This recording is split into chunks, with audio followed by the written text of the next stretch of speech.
կերպով։ Ինչ վերաբերում է Ղարաբաղին, մեկ անգամ էլ ասեմ, մեզ ոչ ոք չի կարող փնովել, մեղադրել, որովհետև վերջին առնվազն 20 տարիներին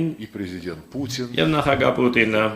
եւ նախագահ Մեդվեդևը, հետո նորից նախագահ Պուտինը առաջ էին մղում լուծումներ,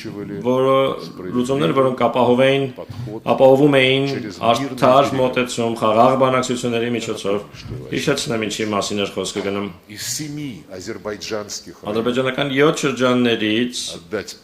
տալ 5-ը, վերադարձրեք 5 շրջանները, որպես առաջին քայլը եւ միջանկյալ փուլ որպես պահպանեք Քելբաջարի եւ Լաչինի շրջանները, դրանք ահռելի տարածքներ են, որոնք Հայաստանը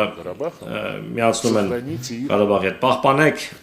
դրանք այն կարգավիճակում, որում կան հիմա, հետաձգելով Ղարաբաղի կարգավիճակի հարցի վերջնական լուծումը երկար տարիներով, իսկ փաստացի խոսքը գնում էր այն մասին, որ դա հետաձգվի